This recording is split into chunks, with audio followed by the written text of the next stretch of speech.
पर जरा बराबर भी शर्मिंदगी नहीं हो रही थी। इसकी जानिब से कुरान शरीफ की बेहुरमती की वीडियोस सोशल मीडिया ये तो पर बहुत पेश कर गलत रही किया हैं, भाई, ये जिनमें तो बहुत साफ गलत देखा जा चीज है। सकता है। Hello guys, welcome to our channel. और आज हम लेके आए कुरान पाक के साथ खिलवाड़ करने वाले लोगों का अंजाम। सो देखा जाए तो हमने पहले ऐसी एक वीडियो देखी थी जिसमें शायद इस्लाम के बारे में या कुछ बुरा बोलने वालों का भी बहुत बुरा अंजाम हुआ था। तो यहाँ पे कुरान का किसी ने क्या खिलवाड़ किया है वो चीज़ हमें देखनी होगी सीरियसली। और मतलब कि जिन लोगों ने इस्लाम का या फिर कुरान का मतलब कि बेइज्जती करी, उनके साथ कुछ ना कुछ तो हुआ ही है। और हम लोगों ने वो भी देखा है जो शायद एक कौम थी जिसने शायद भगवान का मतलब मजाक बनाया था, वो पूरी गायब ही होगी, कुछ ऐसे ऐसे था।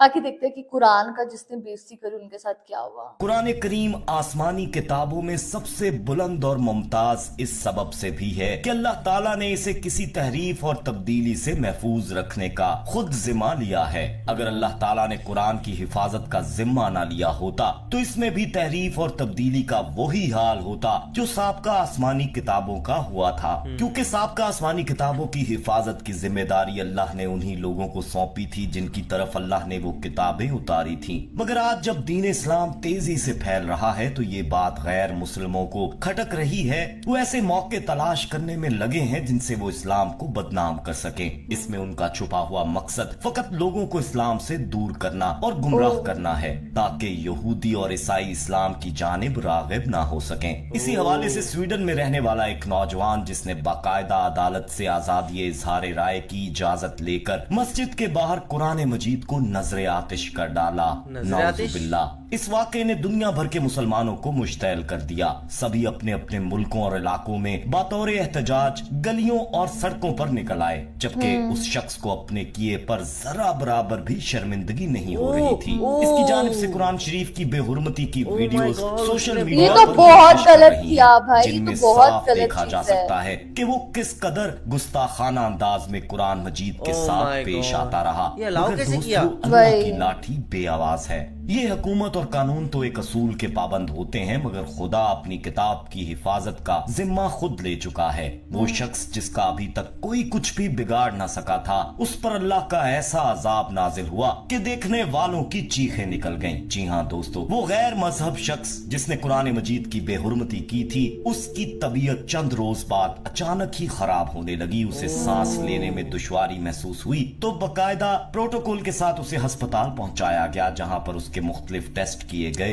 तो कोई बीमारी सामने न आई। इसकी मजीद हालत बिगड़ती चली जा रही थी। इसका वजूद जगह जगह से फटने लगा था। खून की धारियां ऐसे रिस रही थी जैसे किसी ने गहरा जख्म लगाया हो। वो शख्स दर्द से चीख चिल्ला रहा था, मगर डॉक्टर्स भी हाथ पर हाथ धरे बैठे फकत इसका ये अंजाम ही देख रहे थे, क्योंकि कोई भी बीमारी की तशखीस नहीं कर पा रहा था। धीरे धीरे इसकी आंखों से भी खून उबल कर बाहर आने लगा। उसकी आंखें बिल्कुल सुर्ख हो गईं और जिस्म के कई हिस्सों से खून जारी हो गया। वो दर्द से इस कदर चीखता चिल्लाता कि पूरा अस्पताल सर पर उठा लेता, मगर इस पर तो खुदा का अजाब नाजिल हो रहा था। कई लोग उसके करीब गए और उसे कहा भी कि तुम अपने गुनाह की माफी मांग लो खुदा से, खुदा तुम्हें माफ कर देगा। तुमने जो गुस्ताखी की है वो इंतहाई संगीन है, ये इसी का अजाब तुम पर नाजिल हो रहा है। मगर उसने किसी की बात भी ना मानी। देखते ही देखते उसके वजूद में लगे जख्मों से अजीब सयाल मादा बहने लगा, जिसकी इस कदर गंदी बदबू थी कि डॉक्टर्स उसके करीब जाने से भी कराहत महसूस कर रहे थे। दोस्तों, ये खबर जैसे ही न्यूज चैनल्स पर चली तो लोगों के दिल में उसके लिए नफरत मजीद बढ़ती चली गई। वो इसे लान तान करने लगे। बेशक जो भी ऐसी गुस्ताखी करेगा उसका यही अंजाम होगा। वो बदबख्त शख्स अभी तक यूं ही अस्पताल में जेर इलाज है, मगर इसकी हालत मजीद तशवीशनाक बताई जा रही है। वो पल पल मौत के लिए तड़प रहा है। उसने तो डॉक्टर से ये भी कह दिया है कि मुझे एक ही दफा जहर का इंजेक्शन लगाकर मार दिया जाए, मैं ये पल पल मिलने वाली मौत बर्दाश्त नहीं कर पा रहा। मगर डॉक्टर्स पूरी कोशिश करके इसे बचाने में लगे हुए हैं। खुदा ऐसे गुस्ताखों को निस्तो नाबूद कर दे, आमीन।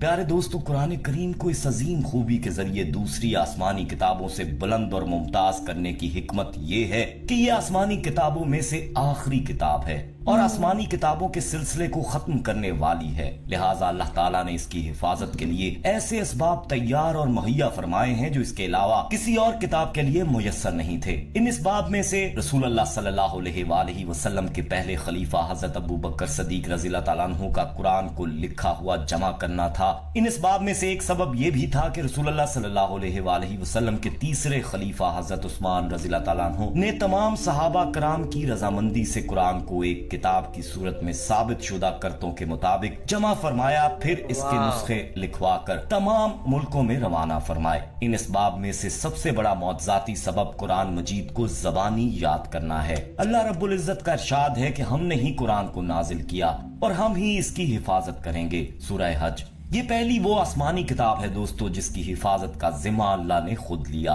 گویا اس کی حفاظت کے لیے یہ وعدہ الہی ہے اور قرآن کا اعلان ہے کہ اللہ کبھی بھی وعدہ خلافی نہیں کرتا، بس اللہ نے اپنا وعدہ سچ کر دکھایا اور کتاب اللہ کی حفاظت کا حیرت انگیز انتظام کیا، اس طور پر کہ اس کے الفاظ بھی محفوظ، اس کے معنی بھی محفوظ، اس کا رسم الخط بھی محفوظ، اس کی عملی صورت بھی محفوظ، اس کی زبان بھی محفوظ، اس کا ماحول بھی محفوظ، جس عظیم ہستی پر اس کا نزول ہوا اس کی سیرت بھی محفوظ اور اس کے اولین مخاطبین کی زندگیاں بھی محفوظ۔ عرض یہ کہ اللہ رب العزت نے اس کی حفاظت کے لیے جتنے اسباب و وسائل اور طریقے ہو سکتے تھے اختیار کیے، اور یوں یہ مقدس اور پاکیزہ کتاب ہر لحاظ اور ہر جانب سے مکمل محفوظ ہو گئی۔ الحمدللہ آج 1400 سے زائد سال گزرنے کے بعد بھی اس میں رتی برابر بھی تغیر و تبدل نہ ہو سکا۔ لاکھ کوششیں کی گئیں مگر کوئی ایک کوشش بھی کامیاب اور کارگر ثابت نہ ہو سکی اور نہ ہی قیامت تک ہو سکتی ہے۔ دوستو، عید کے روز سویڈن میں قرآن پاک کی بے حرمتی کرنے والے گستاخ کا نام سلوان سبا متی مومی کا ہے۔ یہ ملاؤن عراقی 2015 میں سویڈن شفٹ ہوا۔ اگر اس شخص کا ماضی دیکھیں تو یہ ایک جنونی شخص ہے۔ پہلے عراق میں حشد الشعبی نامی شدت پسند گروپ کا حصہ تھا جن کے ہاتھ ہزاروں بے گناہ معصوم انسانوں کے خون سے رنگے ہیں۔ شام اور عراق میں ان کی صفاقی کی داستانوں کا کون واقف نہیں ہے؟ اس کی اس وقت کی ویڈیوز آج بھی سوشل میڈیا پر موجود ہیں۔ گستاخ سلوان اسلام کے بارے میں بہت عرصے سے متنازع بیانات دے رہا تھا۔ اس نے قرآن کو جلانے سے پہلے اپنے ویڈیو پیغام میں بتایا تھا کہ عید کے پہلے روز یہ اسٹاک ہوم کی جامع مسجد کے باہر قرآن کو نظر آتش کرے گا اور یہ مزید کچھ ایسا کرے گا جس سے لوگوں کو حیران کر سکے۔ عید کے روز اس شخص نے اپنے ایک اور ساتھی کے ساتھ مسجد کے باہر کھڑے ہو کر اپنے خیالات کا اظہار کیا، جسے اس کا ساتھی مقامی زبان میں ترجمہ کر کے مائک پر ساتھ ساتھ بتا رہا تھا۔ اس دوران ملاؤن سلیمان نے قرآن پاک کے اوراق کو شہید کیا اور پھر آگ لگا دی۔ دوستو، یہاں حیرت، شرم اور افسوس کی بات یہ ہے کہ یہ گھناؤنا کھیل عدالت کی اجازت سے پولیس کی نگرانی میں کھیلا گیا اور اس موقع پر پولیس نے اس جگہ کو جہاں یہ ملاؤن موجود تھا اس کے گرد حفاظتی حصار بنائے رکھا۔ اللہ تعالیٰ اس شخص کا ایسا عبرتناک انجام کرے کہ دنیا دیکھے، آمین ثم آمین۔ بھائی صاحب یہ تو بہت غلط کیا، اس نے صرف قرآن کا نہیں، اس نے پوری کمیونٹی کا مذاق بنایا، اور یہ چیز نہیں ہونی چاہیے تھی کہ آپ مطلب چاہے آپ جس مرضی لیجن سے ہو، آپ کو دوسرے لیجن کی عزت کرنی چاہیے، اور یہ چیز اس نے جو کری، قرآن کو مطلب سب کے سامنے جلا دیا، اور بھگوان نے مطلب کہ اللہ کا عذاب ایسے آیا کہ اس کی بیماری پتہ نہیں چلی کہ کیا ہے اس کو، اور وہ موت کے لیے تڑپتا رہا، پھر بھی اس کو موت نہیں ملی، اور مطلب ویسے تھا اس نے ڈاکٹر کو اتنا تک بول دیا تھا کہ مجھے پوائزن ہی دے دو بھائی، میں مرنا چاہتا ہوں، پھر بھی مطلب اس کو موت نہیں آ رہی ہے۔ تو آپ سوچ لو کیا ہو رہا ہے اس کے ساتھ۔ وہی اس کے ساتھ بہت ہی برا ہو رہا ہے، اور ہونا بھی چاہیے۔ جس طریقے سے اس نے وہ قرآن وہاں پہ وہ اس کے ساتھ جو بےرحمتی کی ہے، وہ چیز تو بہت خراب تھی، بیکاز دیکھا جائے تو اتنے سب لوگ اس چیز کو مانتے ہیں اور وہ اس کو فالو کرتے ہیں، تو اگر آپ کو اگر اس کے خلاف بھی جانا ہے، نہیں مانتے ہیں، تو آپ مت مانیے نا، اس کو یہ کرنے کا تو کوئی طریقہ نہیں ہوا، اور اپنا جو ہے، اور اوپر سے سب سے حیران والی بات یہ تھی کہ یہ سننا کہ کورٹ کی طرف سے ان کو یہ الاؤ کیا گیا تھا، تو وہ چیز شاکنگ تھی، ورنہ نارملی یہ چیزیں الاؤ نہیں کی جاتی۔ تو اس میں آپ کا کیا کہنا ہے، آپ ہمیں کمنٹ سیکشن میں ضرور بتائے گا۔ تو اسے لائک کرتے جائے، کمنٹ کرتے جائے، شیئر کرتے جائے اور سبسکرائب کرتے جائیے۔ بائے۔